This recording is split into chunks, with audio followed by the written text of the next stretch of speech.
I'm so grateful you're here, Joanna.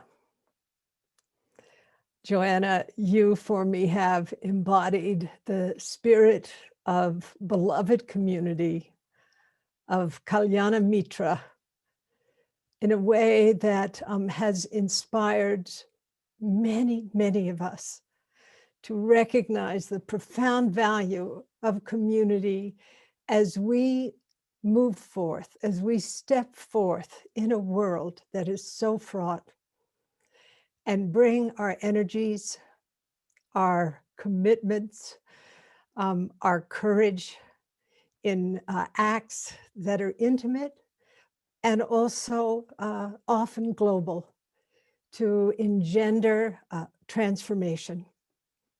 And I know that this afternoon, you are going to speak to the importance of the time that we're in. And it is exactly what you are addressing that inspired us to craft this training together, a training that we hope will make a Kalyana Mitra that is global and where we can learn from each other and also commit to addressing the great ills of this world. So my dear friend, I will confess something to everybody's here. I didn't ask Joanna initially to, on the faculty because I know she's so deeply involved in so many things. I didn't want to bother her. And one day I realized that's the worst thought you could ever have. That doesn't work at all. Our job with each other is to bother each other. And since Joanna is one of the great pioneers in Western engaged Buddhism, and I played, if you will, the card and coin of our long friendship to say, please, let your voice be the first voice that speaks to what we wish to unfold in this year ahead, and also how you have done this in your life.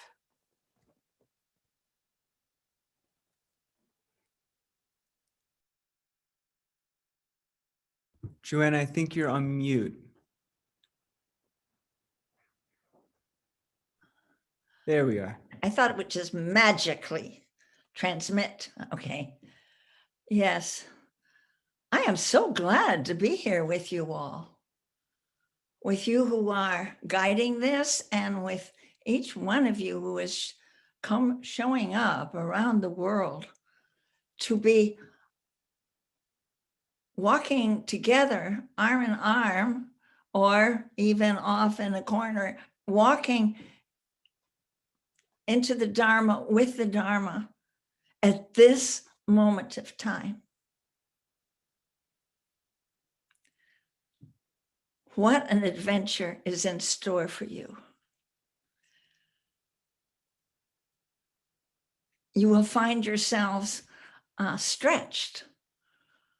You know that. You will find yourself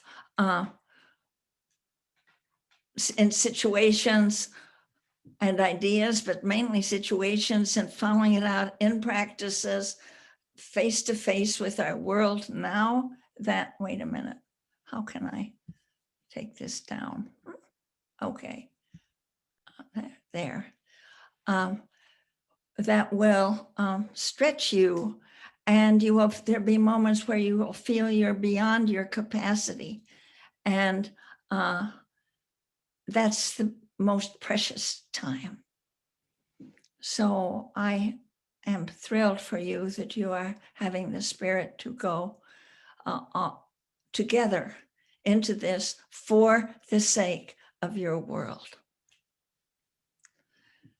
Roshi Joan asked me when we were just checking in with each other yesterday, I think, whether there was a moment in my life when I saw with particular clarity the action potential of the Dharma itself, the call that it places upon us to step out, roll up our sleeves, go beyond our habitual patterns of activity.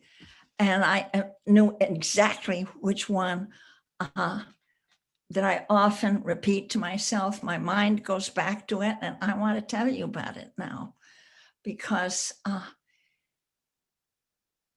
it shows that this is, any rate, I was, it was in 1965. So that makes it 65, 35 plus 20, 56 years ago. And I was in India.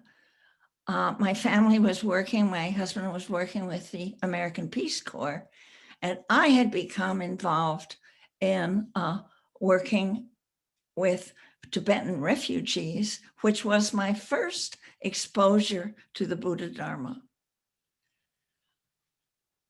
It was very powerful because I was fascinated by their way of being human. How they were, these refugees who had left their homeland just in the last years, were coming down into this heated climate without any of the immunities, getting sick, malaria, TB, exhausted, scattered, and I wanted so much in that first year of being with them to ask for teachings, but I said no. They were too exhausted themselves. So, but in the second year, I did ask actually a nun if I could get some teachings. And so I let my three children, we were living in Delhi, and I left all the arrangements for a full week. I was going up there into Kangra Valley, into the Himalaya foothills, to a nunnery where I would be exposed to these teachings. And I felt, since I was traveling now without my three children, that I would, surely I was an Indian Walla by now, and I would go by a third-class coach. It was a night train, the night train to Pathankot. And when I got there, it was such a sea of humanity. And then I tried to back off, but I couldn't, as the tides pushed through the narrow doorways onto the coach. Me with my bedroll and my water bottle. And I thought I was going to come apart. Somehow I got in, I heard someone screaming, found out it was me, but I couldn't go anywhere else, and bodies pushed me up into the top of the three bunks stacked there. And there I cowered. And I had a book with me. And I retreated behind it to get away from this. It was everything, every sensation, coughing, sneezing, crying babies, yelling, everything at once, and huge odors and people trying to eat and passing food and hardly a place to walk, babies crying. And I up there, I thought, I'd get away from this world, I'd get away from it into a book that I had been reading in preparation. And I thought I wanted to read just what I'd put my mind to, because it was in a Peace Corps volunteers book locker, a book by Houston Smith on the world religions. And I had checked, Buddhism, that's it. That's what I want to find out about. And it was a passage on the second noble truth, which has to do with the origins of suffering. And suffering is taken to be. I was so grateful that I was able to concentrated all. And I reread this paragraph just to calm myself down. And it said, this cause of suffering can be seen as tanha, a specific form of desire, the desire to pull apart from the rest of life and seek fulfillment with those, through those bottled up segments of being we call ourselves. It is the will to private fulfillment, the ego oozing like a secret sewer. Every few lines, in order to let the words sink in, I would lift my eyes and let my gaze wander down the packed coach. We strap our faith and love and destiny to the tiny burrows of our separate selves, which are certain to stumble and give out. Houston Smith continues in this book. Prizing our egos, coddling them, we lock ourselves inside. My breathing deepened, each breath filling more of my body as if to ground and steady me for a physical challenge. My mind stilled in wonder for the thing that then occurred seemed outside its control. Suddenly, I was no longer enclosed inside my own body, but I wasn't outside it either. It seemed to be silently exploding, expanding to the point where everything else was inside it too. Everything out there, each gesticulating, chewing, sleeping form, each crying baby and coughing heap of rags, and the flickering, swaying carriage itself was as intimately my body as I. I had turned inside out, like a kernel of popcorn shaken over the fire. My interior was now on the outside, inextricably mixed with the rest of the world. And what I had tried to exclude was now at its center. My mind, when it could finally speak, because this experience lasted most of the night, but when my mind was able to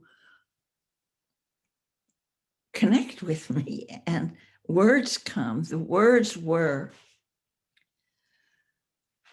released into action. Now we can be released into action. The world from which I could not protect myself became a world I was free to enter, to be. The division between doing and being had evaporated. Some primordial tension had dissolved, at least for the moment, letting self-righteousness and self-blame cancel each other out. The self was neither to be vaunted nor overcome, neither to be punished nor improved. It needed only to be seen through, like a bubble that would eventually pop. So I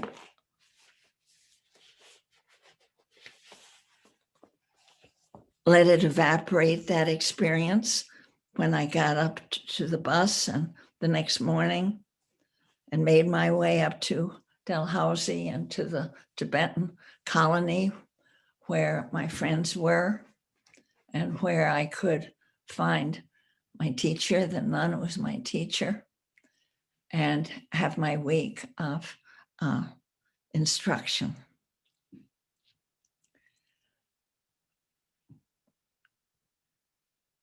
you see, from the start then, my first experience of the power of the Dharma was of action in the world. That's how I understood it.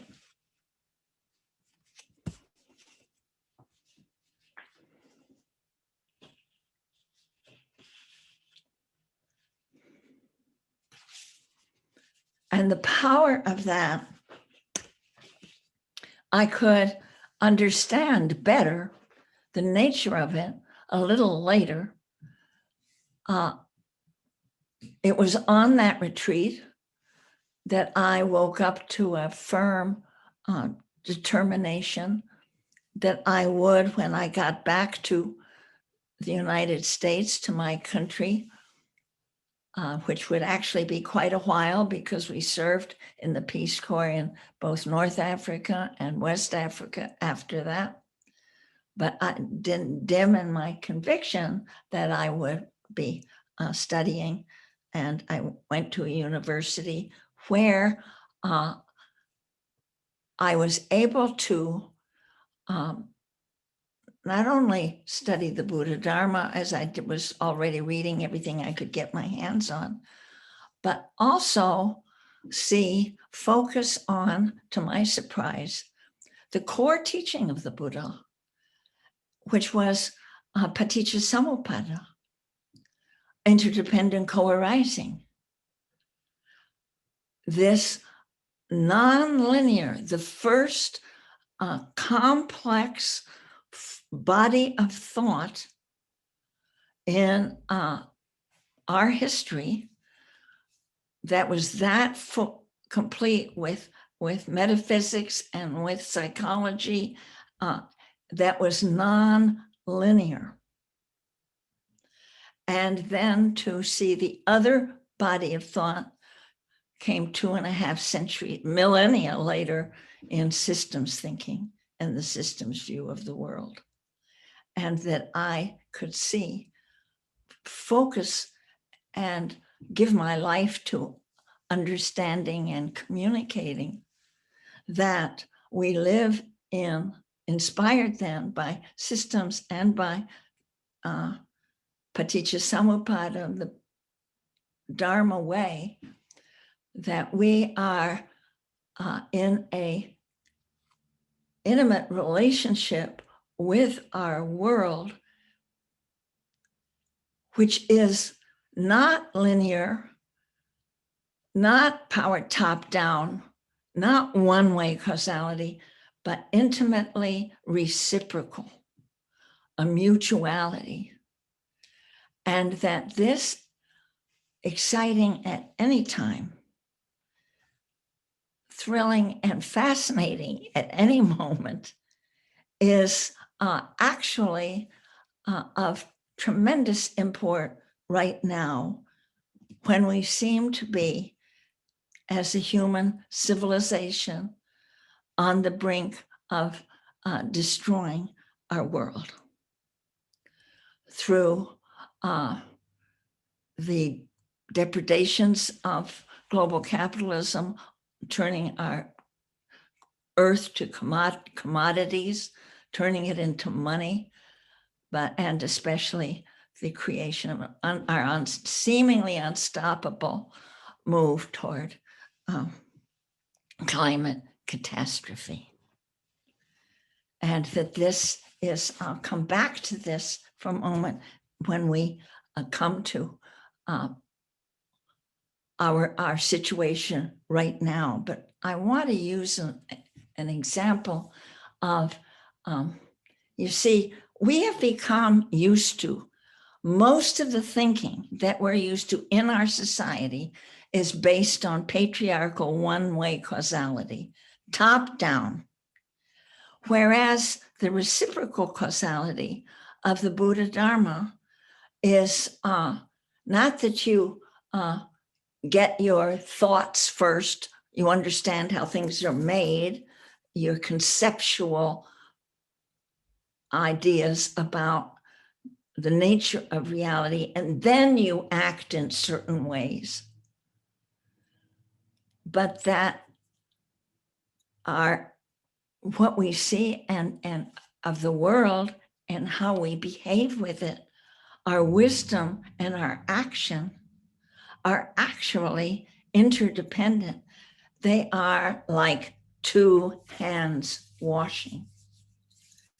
And you can learn as much from an action that you do, something you undertake, as you can by a line of reasoning that someone explains to you. It's a mutual dance. Your ideation, your worldview, and your experience of interacting with people, they inform each other. It's a mutual dance. We are like two hands washing each other. Sometimes the ideas come first, like in what I was reading about, second noble truth, tanha. So I will try to spend less time hankering and desiring and focus on moving beyond that. But sometimes you learn first by doing. And that is how a Buddhist movement, where I spent a year of field work and have written a book about in Sri Lanka, the Sarvodaya Shramadana movement,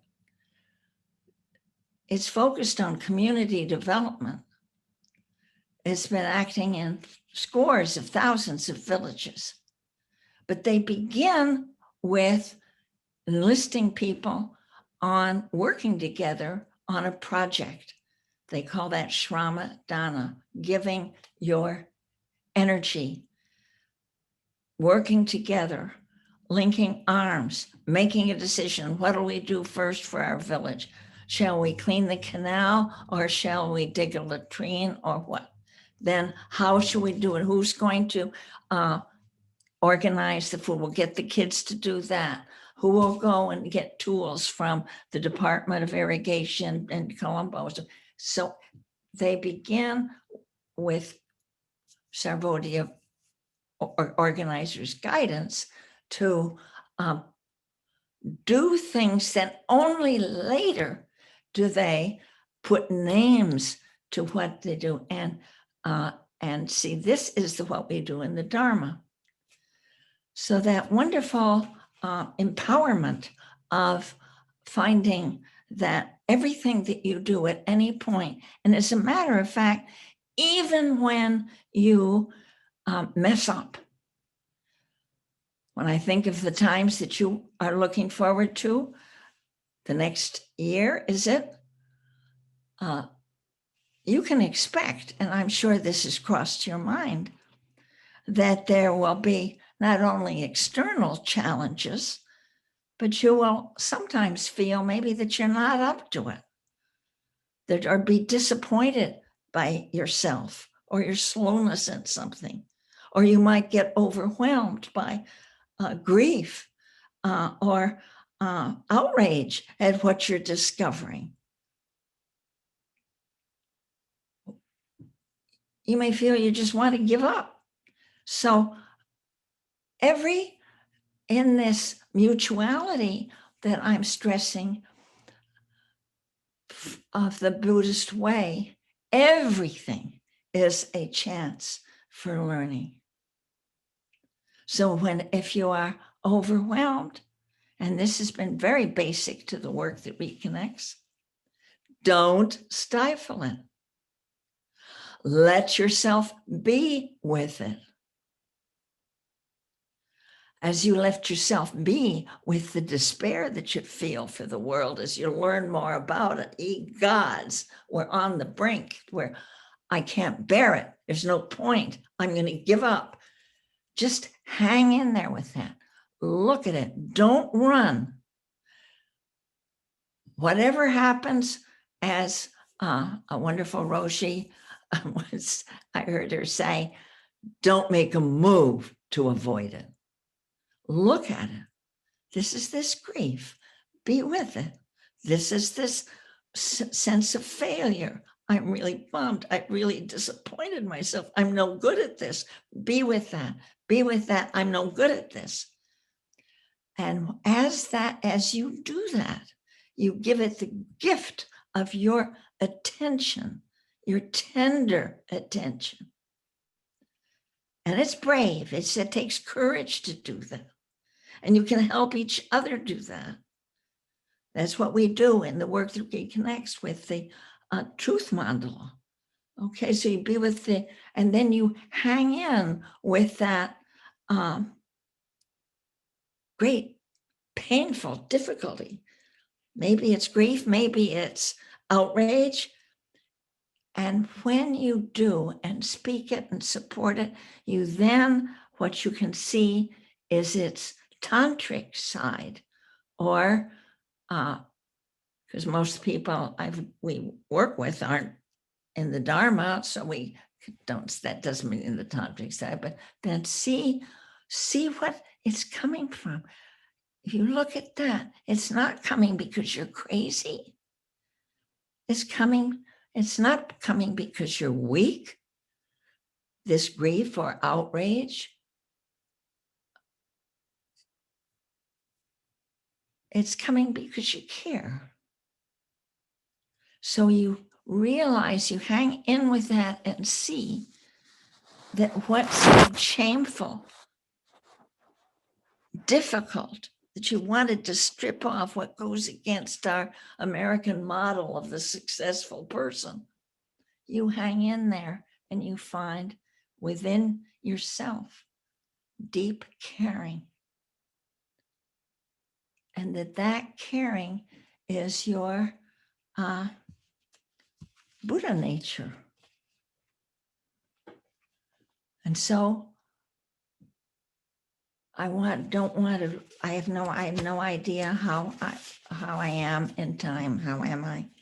But that's okay. You're great. Am I okay? You're on a roll. Don't stop. I want to talk about the situation that we're facing right now as humanity.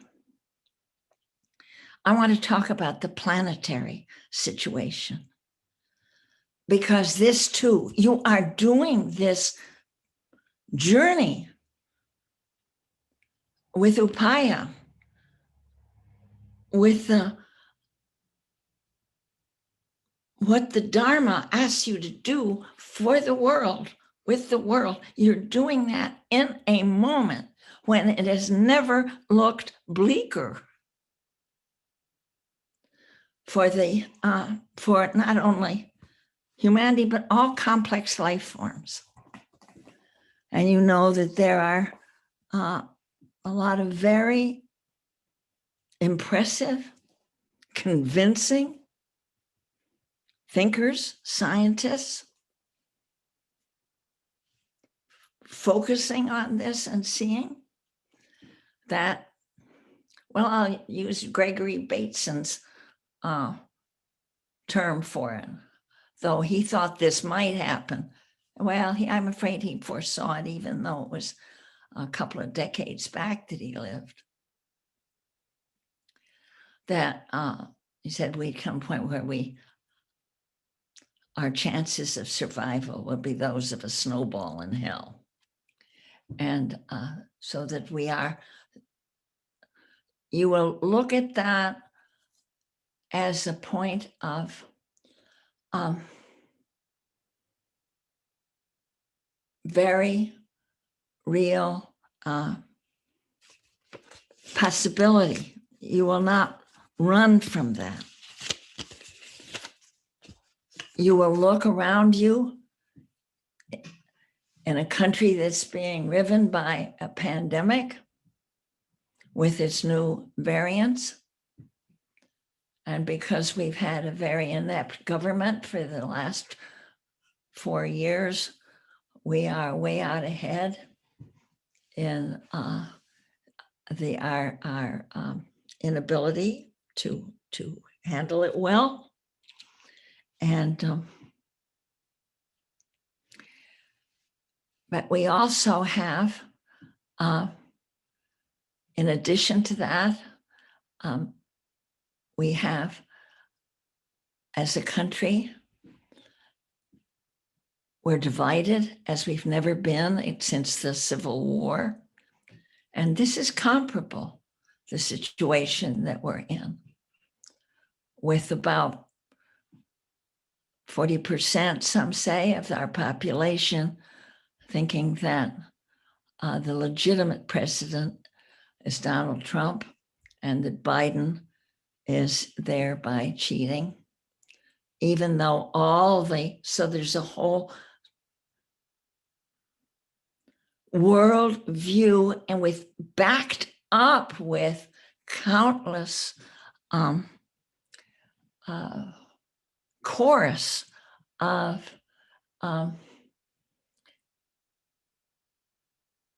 thinkers from crazies from QAnon on to, excuse my language, and it's a confused time where I cannot myself, and I'm pretty old, I cannot imagine a time ever, even in the Civil War, where there were two sides in this country that were so divided on the nature of the truth that we face. And so this is, you've done very well in some ways, all 200 or so of you, to pick this time to turn and to practice and deepen your understanding of the Buddha Dharma and how it helps us do for our world, because this is a incredibly challenging time. And you will learn to face it, and you will see that there are people working to learn how to talk to each other, and that this polarization of these two camps can make things infinitely harder for us to help our brothers and sisters measure up to this time. And in addition to that, as I'm sure you are aware, we have missed over the last 4 years the opportunity to lower our greenhouse gas emissions at all. And so that we are in a decade, we're coming on this journey together. 2021, a journey together with the Buddha Dharma on behalf of life.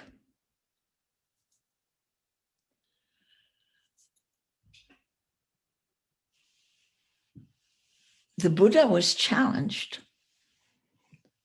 by Mara, who embodiment of deceit and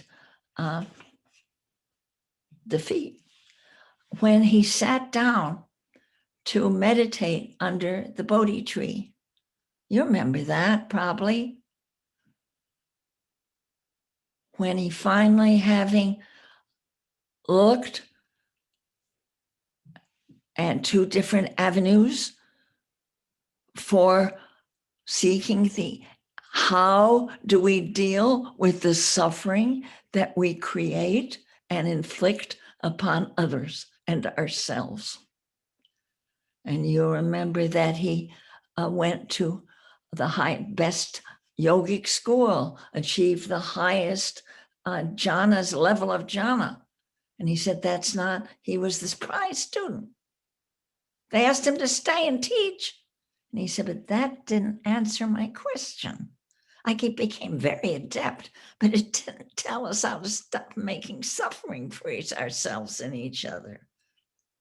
And then you'll recall he went into the practice of extreme ascetics to the point where he was wasting away to deny the body nourishment that he could somehow show that he could go right to the ultimate in self-denial. Maybe self-denial is the way to stop suffering. And he did it he was on death's door until Sujata came with her rice on milk when he was under the tree and fed him, God bless her. And him to realize, no, that's not the way. Killing ourselves is not the way to stop the suffering. And so it gave him strength, and he went into that. But you remember what Mara did. Mara represents all our orneriness, all our stupidity. If I use the word evil, I suppose, yes, evil too. And he couldn't stand it, that as he appeared, and there that he'd be out of business if the Buddha found a way to deal with suffering. This was his stock in trade, to confuse people, lead them astray. And so you'll remember that he said, by what right are you sitting down there and thinking you're going to solve the problem of suffering? By what right? By what authority? And you know what the Buddha did. He wasn't the Buddha then, but Gautama did. It was almost like he said, you want to know? I'll tell you. But he didn't use words. He just used his hand. And he said, but it was by whose authority? And he touched the earth. And they say the earth roared. I'm going into that. I love that story, but it's also for each one of us. That's our authority too. You are here for the sake of earth. You are here by authority of earth. You are here because you are earth. Right now, in this time, in this culture, we have come to understand that our earth is alive, a living system. It's been beautiful. Right at this point, science and spirituality that had been divided and at each other's throats for centuries have flown together, these two mighty rivers, science, and they say, earth is this living system. It's a being. It is sacred. And so I want each of us to touch the earth. Every time I'm touching this table that's made of wood, it's made out from a tree. A tree, they make trees on earth. That we are here at this moment. And you can take, for me, I take tremendous, pride, I guess I could be, I don't mean conceit or anything, but just what an honor. What an honor for us to be here now in this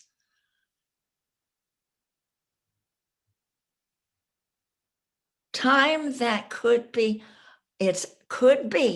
either a bridge, a chapter in humanity's, the whole journey of humanity over these millions of years. And now we come to a point where we can choose life. Just as Yahweh said, in the Old Testament there.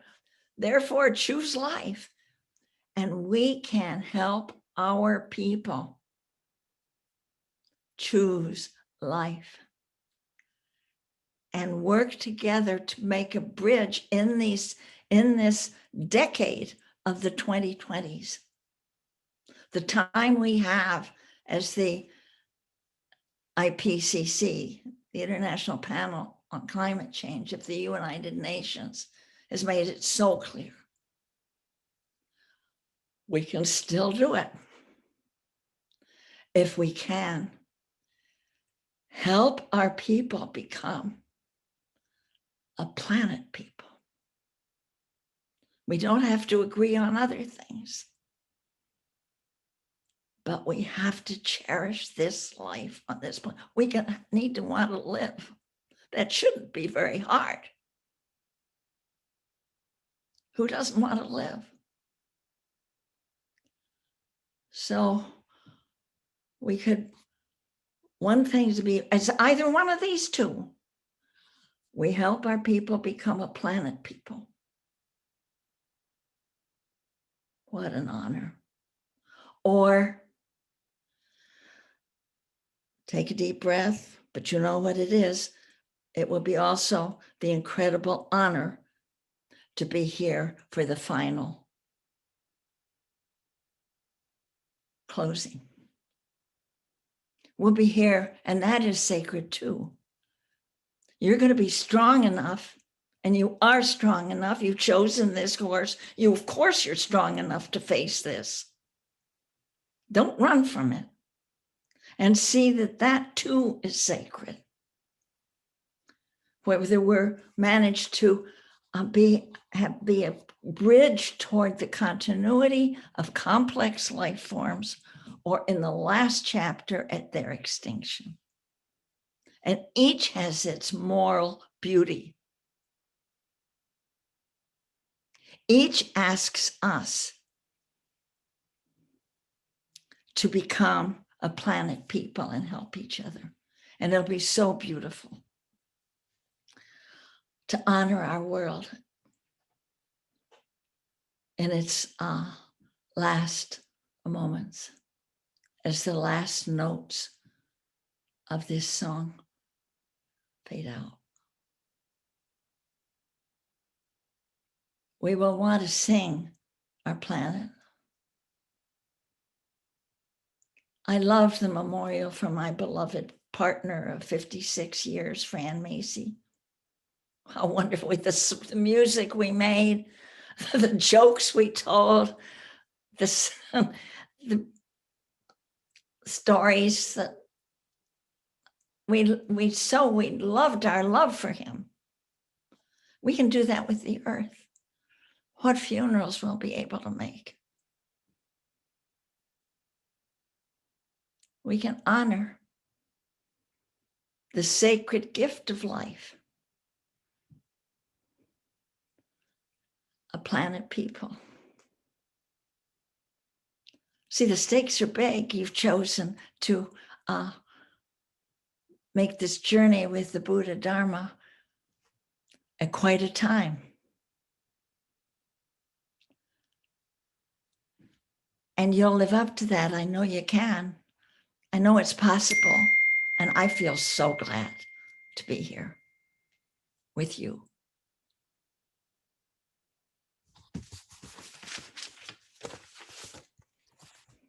Oh, Joanna, your prophetic voice has guided so many of us.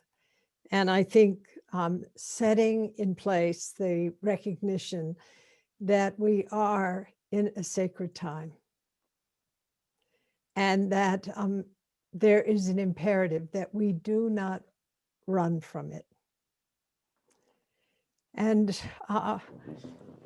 what I'd like to do is to invite us to take a pause right now. You've said so much about the spirit of what we're endeavoring to bring into this training, which is a kind of rite of passage, where we are moving away from the kind of grasping distraction of our ordinary lives. And we are in this liminal phase, as you have pointed out to us, in this time of radical uncertainty, of extraordinary groundlessness, as our very ground is being desecrated, desacralized. And my hope for this time, as I invite us to pause, is that in one way or another, this third phase of a rite of passage, this, return, that as we engage in this journey, and when we complete this journey, we can bring to our lives, this world, life. As Zen Master Dogen has said, giving life to life. So I'm going to invite all of us to take an inhale and be really aware of what the body feels like as we bring the breath, our very atmosphere, into our body. And exhaling, that sense of release, but also dropping into the body.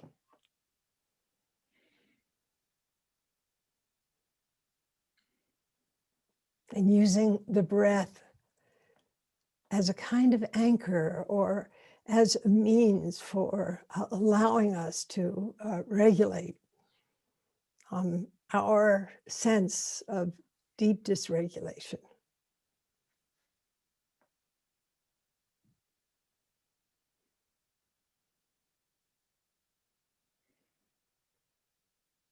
And then one of the metaphors that we use, because the body is such a powerful expression of what is happening in our minds, which then engages behaviors, is that we bring our attention to our back, that capacity to uphold ourselves in the midst of any conditions. We need that strength now, that equanimity, that dignity, the sense of strong back.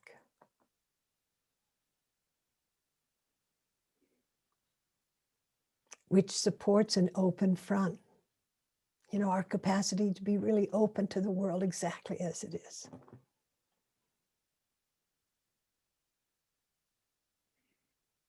Our capacity, as Joanna was describing, I love this image of popcorn, but it's turning ourselves inside out, or expanding our subjectivity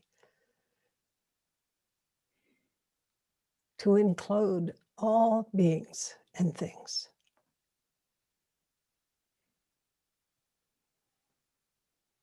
Not in this tight little knot of I, me, my mind, but really this sense that Joanna was transmitting to us of Patitu Samuppada, of profound interconnectedness, of deep non-separateness. Strong back.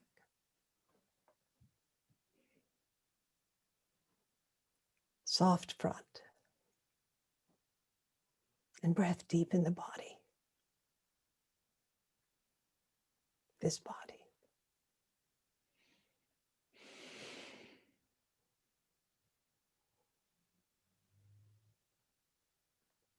Not strong front, defended behind our identities, the bristle of fear, but open front, soft front, and not weak back. Our lack of resolve, but strong back, soft front.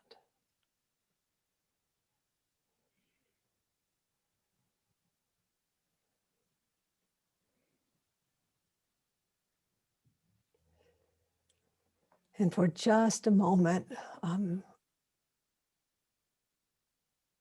bring to mind your intention for being in this training. You know, I read literally 300 papers over these past weeks, and just, you know, stories of suffering, stories of longing for direction, stories of dedication. And all because of the recognition of suffering.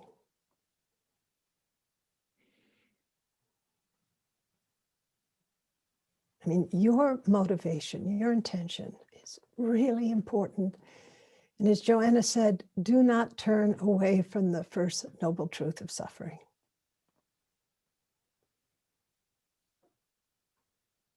And look at why you are here.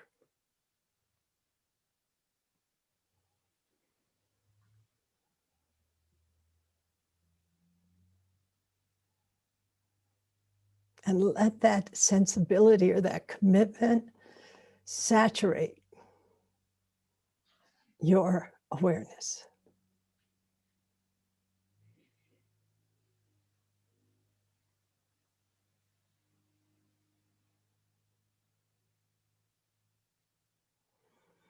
So thank you.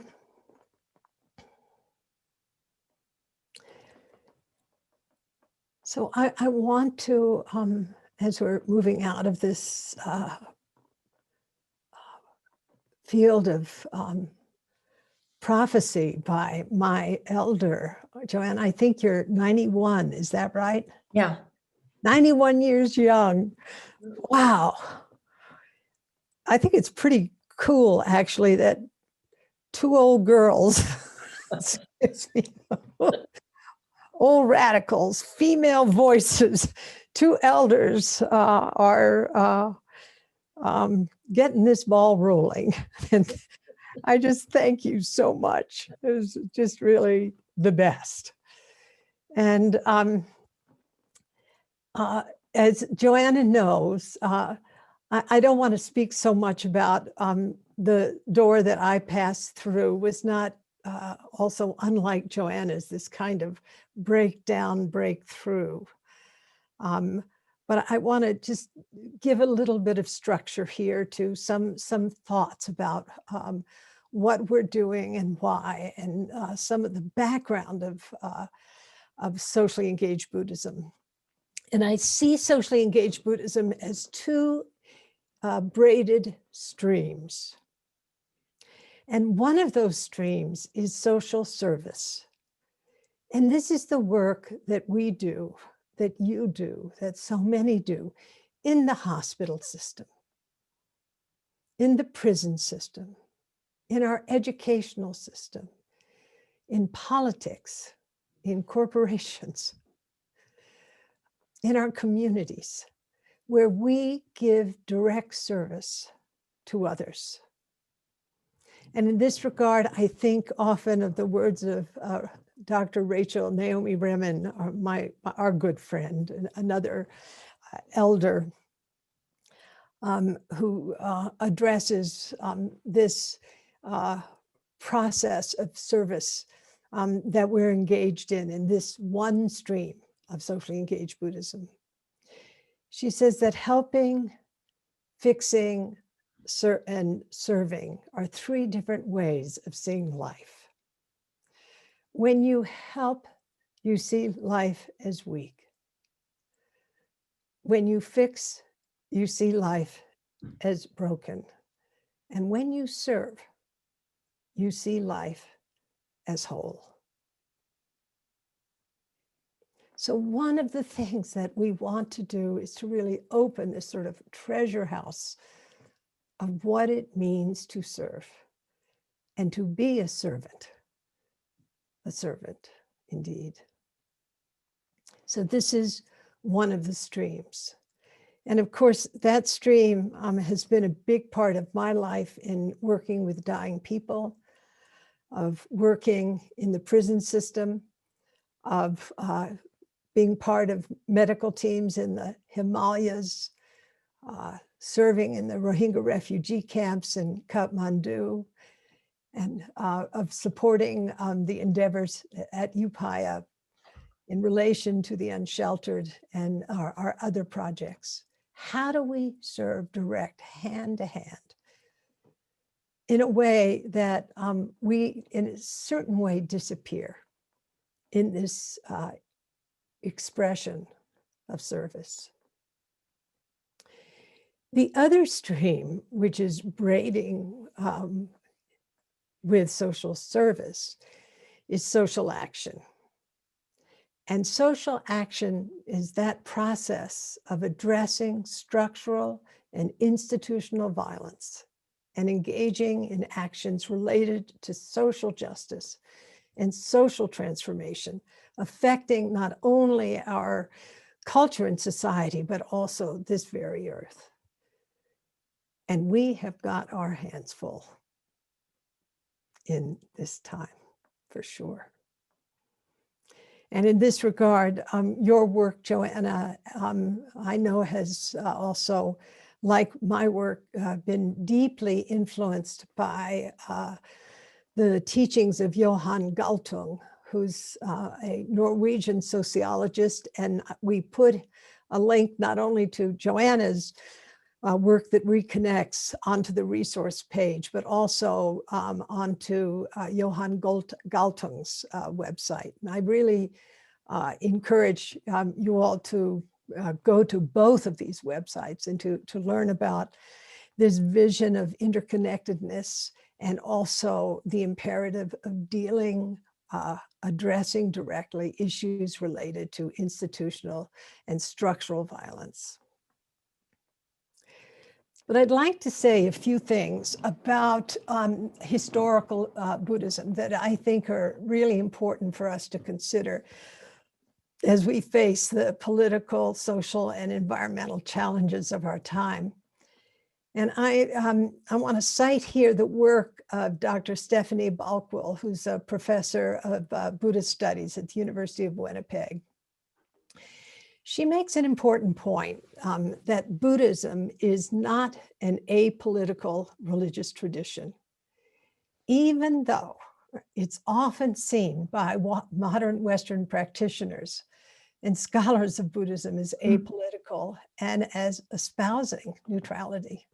And this is really important for us to look at, because the bypassing the quietism associated with a certain sort of world of Buddhism is not the Buddhism that Joanna and I and our faculty are talking about.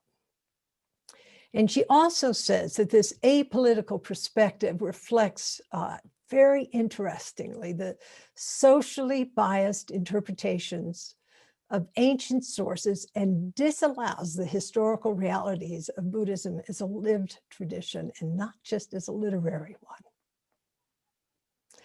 And she makes the hard point, and I underline this, that this is probably the result of privilege, the privilege in the Western world, the privilege that is related to various communities of practice, of communities of scholarship, where there are perspectives of neutrality and apoliticality that makes it possible to actually avoid the presence of social suffering and the absolute necessity of social responsibility.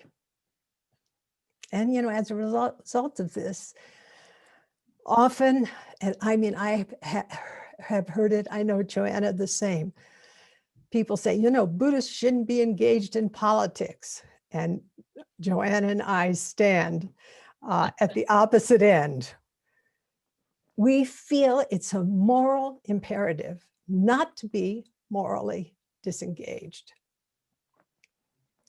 And as Joanna was suggesting, the Buddha's actual journey toward awakening began with this kind of interesting prophecy that he'd either be a monarch, a universal monarch, or he'd be an awakened one. And his father kept him in this palace, kind of sequestered, and exercised what Balkwill called the imperial option. But he escaped. And I would suggest there are 300 some odd of us who have escaped or are trying to escape out of the palace of our privilege, so that we can engage the realities of suffering and the possibility of the transformation of suffering in our world today.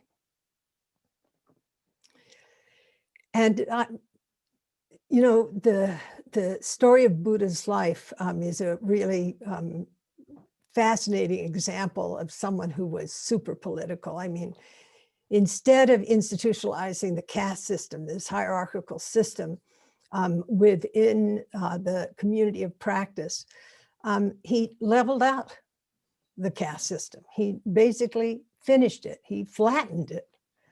Moreover, he, thanks to Ananda, ordained women. He ordained the Dalits, the untouchables. And yesterday, Kaza spoke about Ambedkar. And we'll hear more about Ambedkar from Alan Sanoki, how important that movement has been in India. I mean, he even ordained a serial killer, Angulimala, you know, and the king Pasendi, he was, you know, like, don't do that, but he did it. And he also was a caregiver. There's a beautiful account in the Pali Canon of the Buddha tending a monk who had a body that was covered with suppurating sores and wounds. And the Buddha watched the wounds of the monk, and he bawled out. He totally admonished the other monks for ignoring this person who was suffering.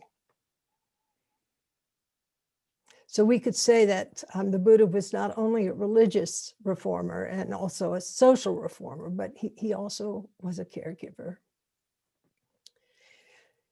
And then, you know, the second person that comes to mind in the history of Buddhism, in you know, who was a real transformative radical who went from bad trouble to good trouble, was Ashoka, and came into you know, this Gangetic culture a few hundred years after the Buddha. And he was actually Ashoka. I think, you know, someone, maybe it was Stephen Batchelor, said, you know, Buddhism would be this kind of backwater religion, save for Ashoka. Mm-hmm. So he was a king, and he spread Buddhism throughout Asia, all the way to the Pamirs, to Greece, Sri Lanka, and so forth. But after 8 years of rule as not a Buddhist, he waged a horrible war against the kingdom of Kalinga.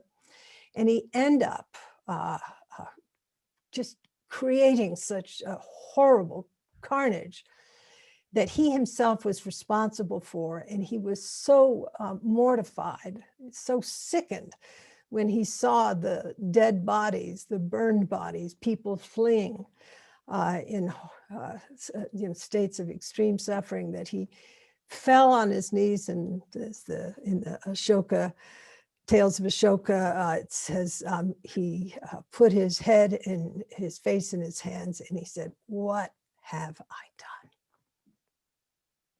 What have I done?"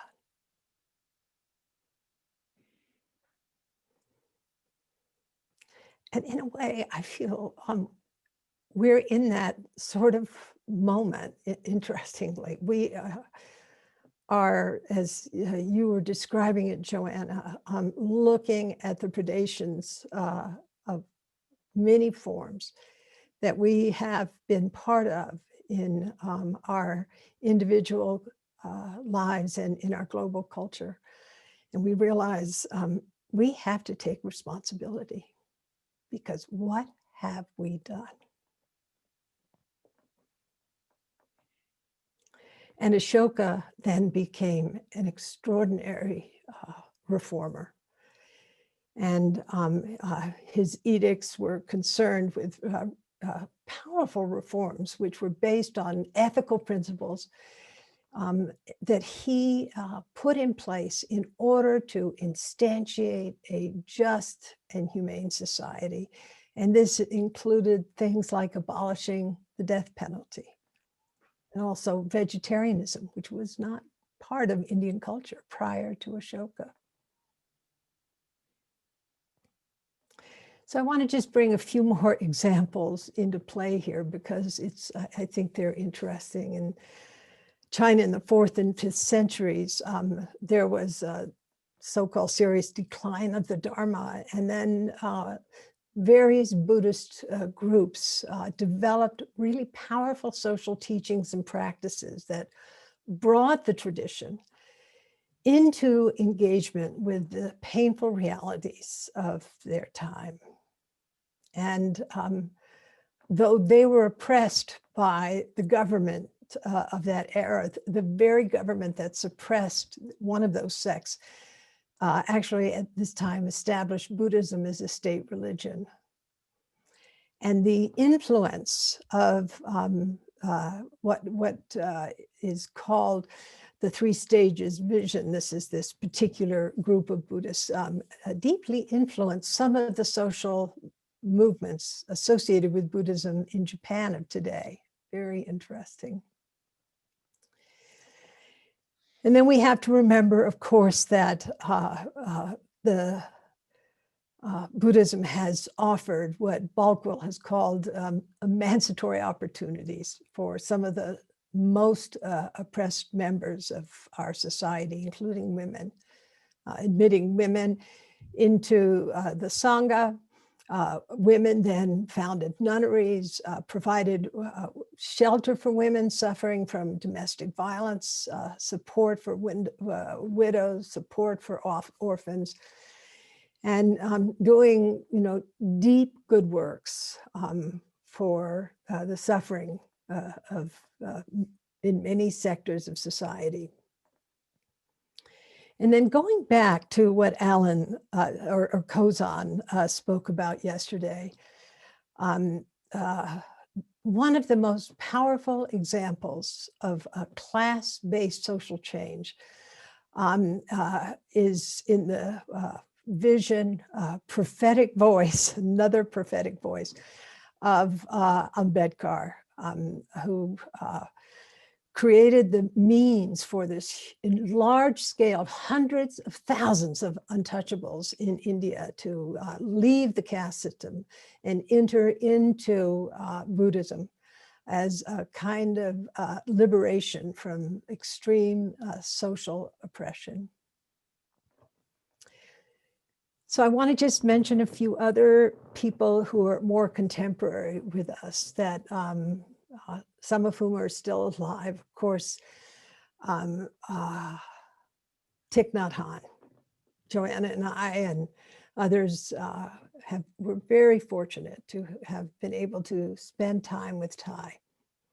And at one point, I was able to return on behalf of Thai in the early 1990s to meet Vietnamese people who are about my age and a little bit older, who were part of the School for Social Service at the time of the Vietnamese War, and who were so devoted to Thai as somebody who had really walked this path of reconciliation.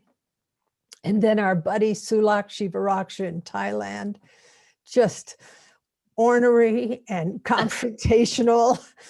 And a perfect example that you don't have to just breathe and smile. You can also shake your stick at the government and at those who are, misbehaving. And I bow in absolute awe and joy in relation to Sulak.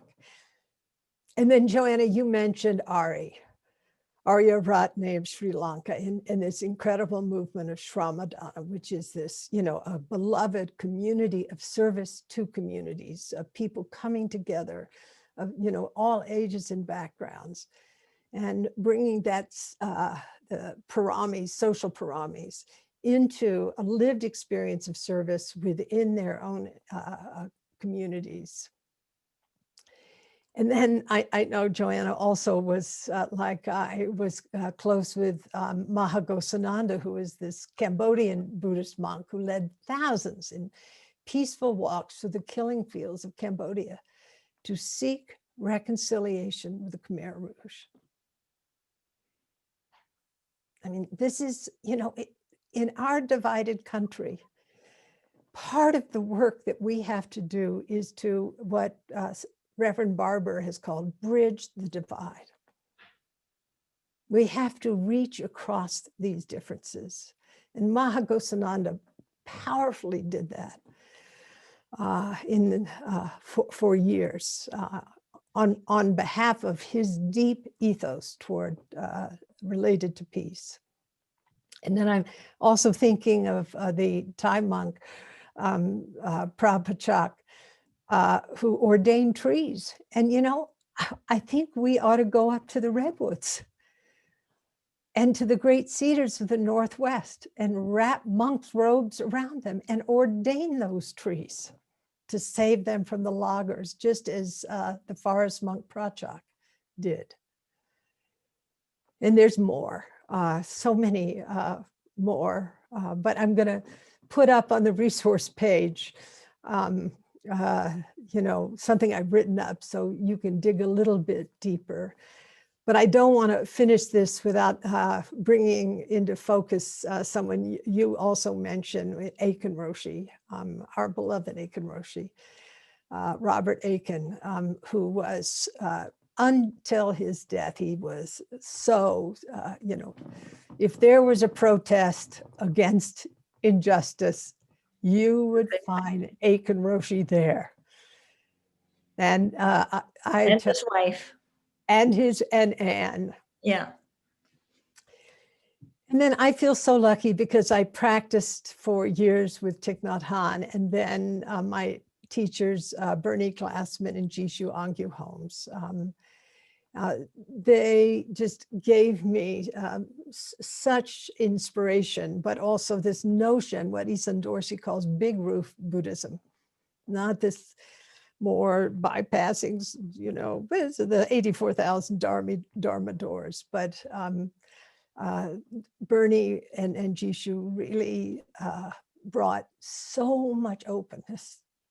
And, you know, in relation to social problems, in terms of the unsheltered, in terms of sitting in Auschwitz, bearing witness there, going to Rwanda, of Kaza and I, inspired by that, Kaza Tanahashi, going to Nanjing with Japanese people and sitting in the very place where some of the worst of the Nanjing massacre happened.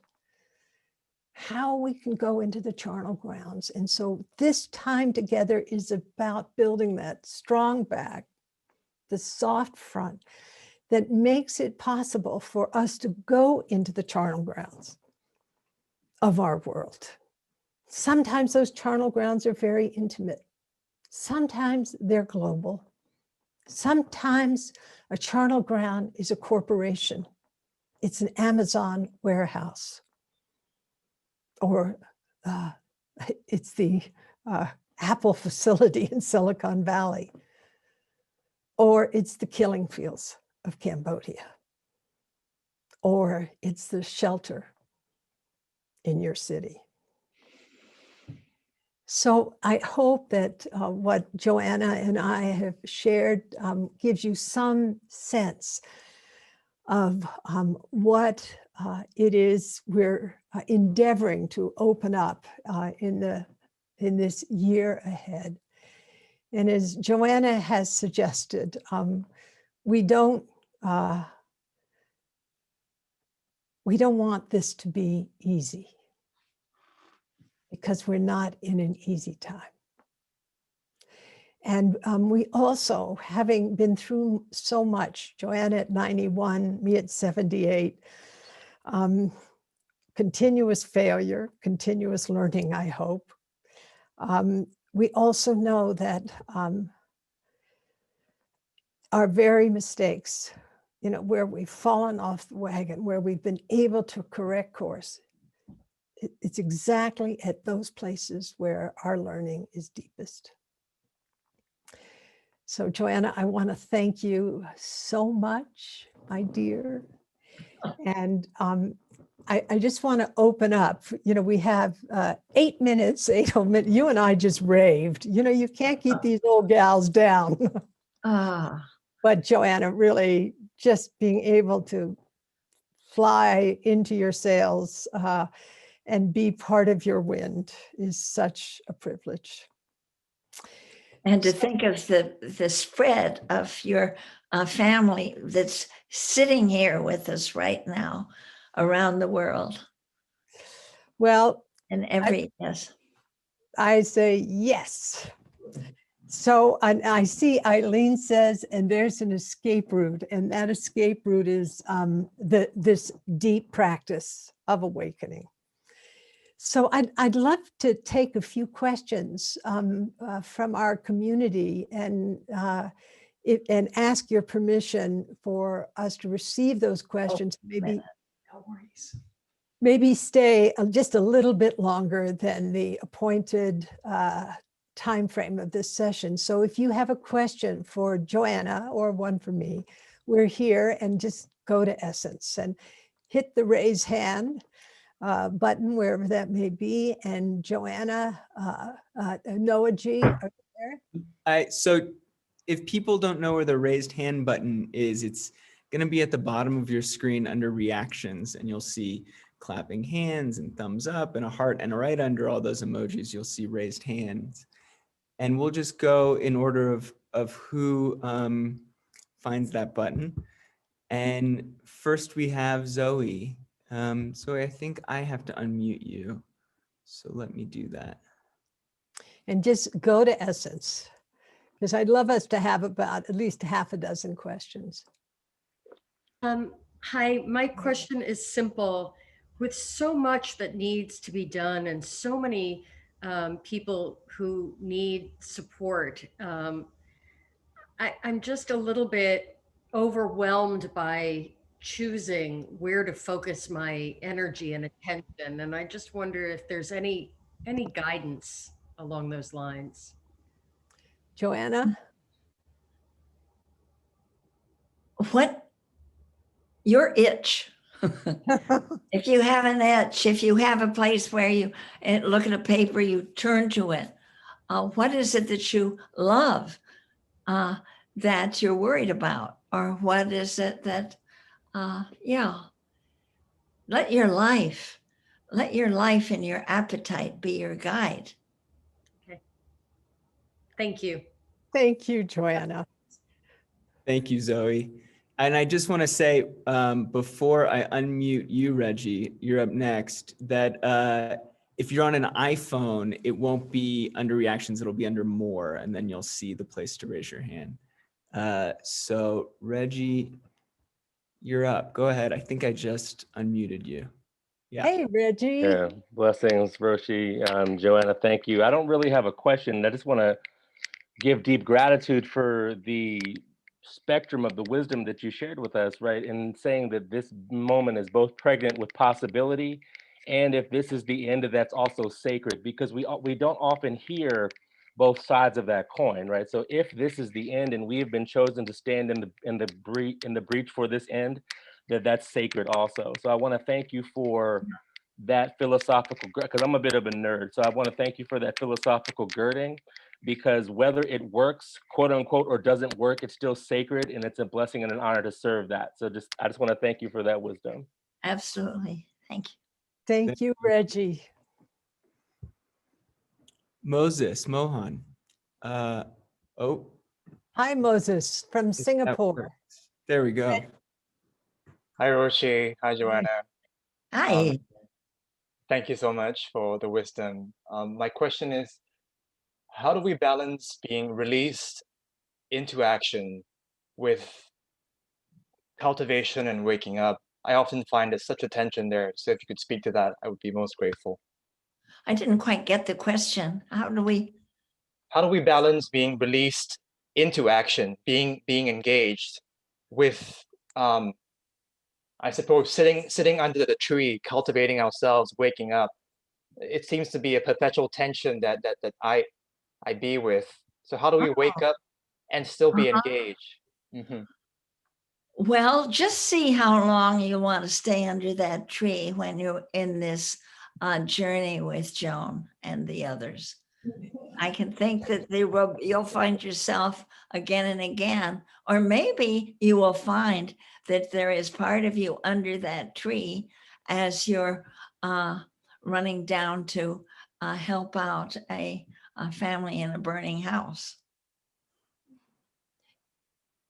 Think you could be doing it at the same time?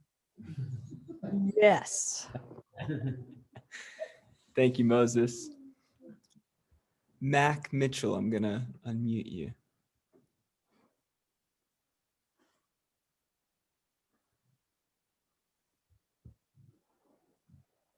So I'm interested in a question that comes from my work in social action, where I work with some Buddhists who say, if you're involved and engaged in social action, you cannot care about results. And I'm very confused about that. Is that a misinterpretation of something much larger? I suspect it is. Oh, well, yes, so that I am, you care, of course you care. That's why you're doing this. And so you're talking about what's the limits of your caring? I will do this as long as I don't care if whether you live or die. Of course, so that are the attachment, you're brought in. Sometimes we think we shouldn't be attached, but you know, the Buddha didn't say we should be unattached to the world. He just said to be unattached to the ego. The ego, right. Which is different, I think. Yeah, It- yeah. If the results belong to other people, including yourself, it's not necessarily ego driven, you know. No, Mhm. no, I think that that's kind of unnatural and not asked for. He didn't ask you to be uncaring about the world. And you know, it's interesting because the Four Noble Truths, you know, sort of fundamental teaching of the Buddha is actually a kind of outcome plan on one hand. So it's a sort of trick in a funny way. But I know from sitting at the bedside of many dying people that I will naturally, and I think this is true for all of us, we will do the very best that we can to alleviate suffering. That is the work of the Bodhisattva. That is what Buddha is pointing to. How do we address the issues of our suffering, which are not separate from the suffering of this world? We will do the best that we can, but you know, we cannot control outcomes.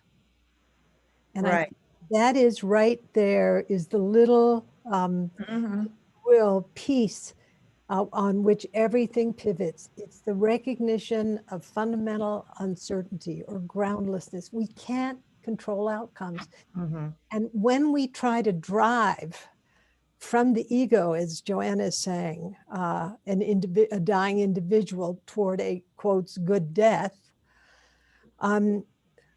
much harm can arise.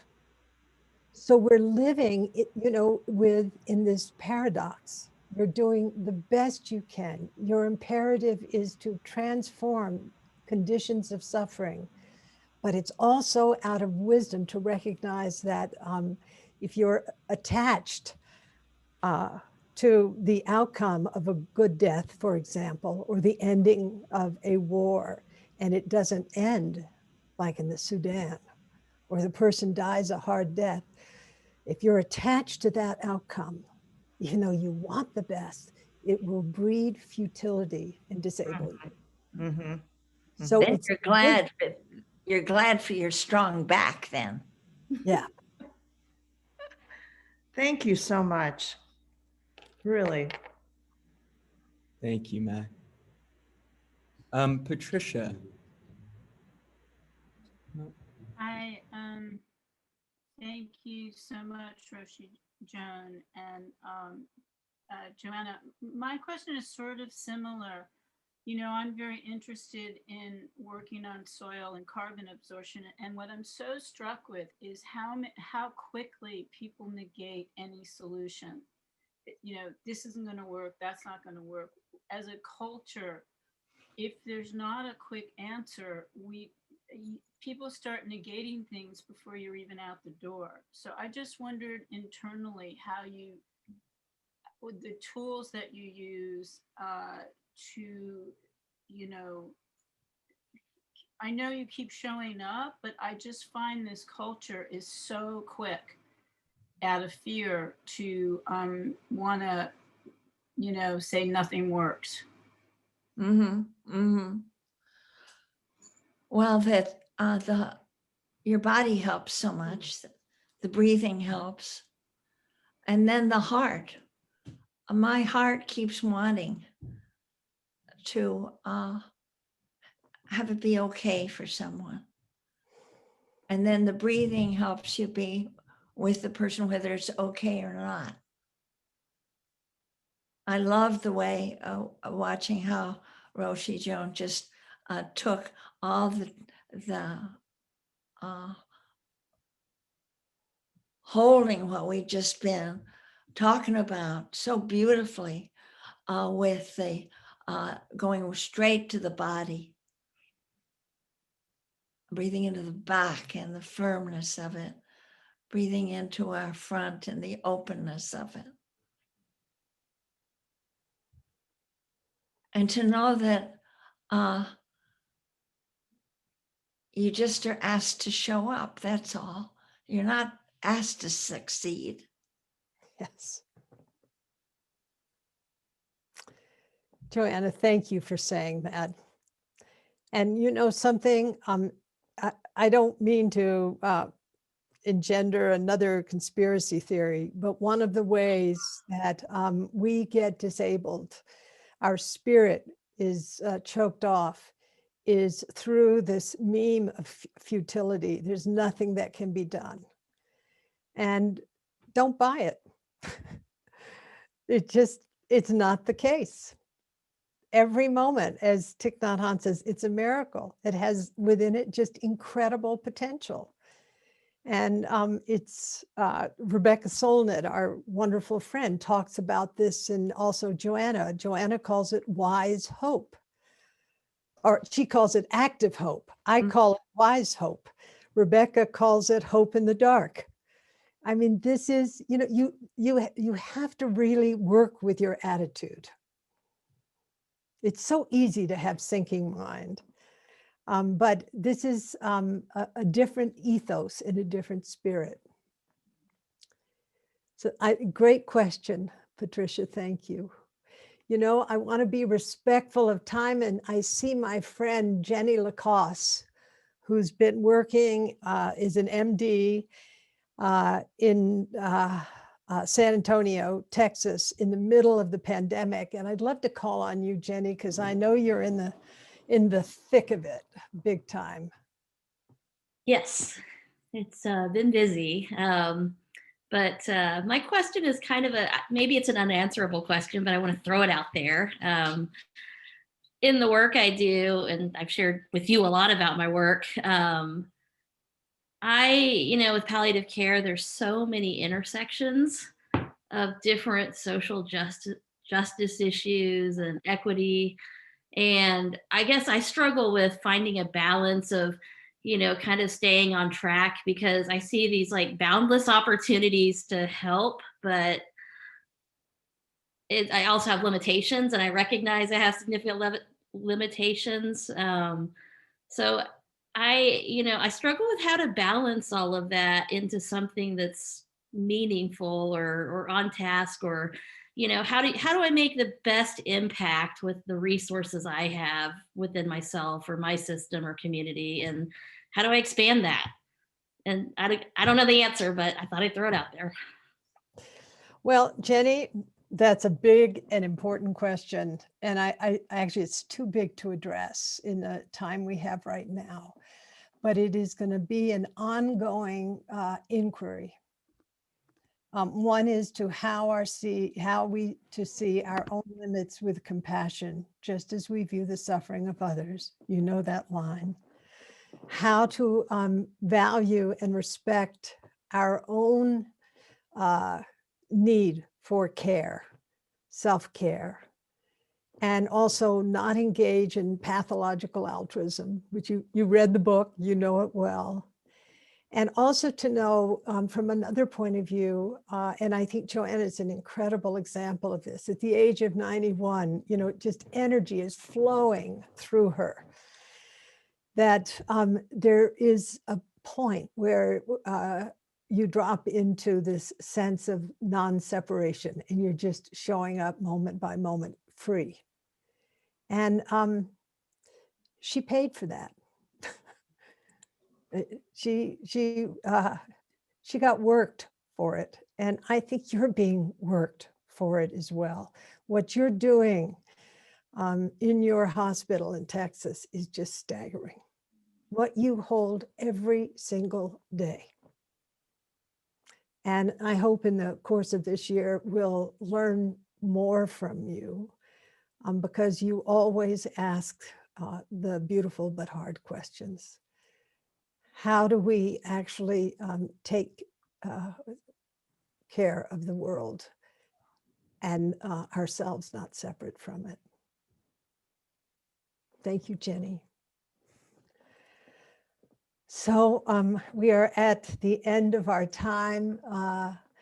Jung-Eun, Sharon, others, thank you. We will be coming back together and exploring what it is to listen deeply, which is our next session. We're building, our sessions build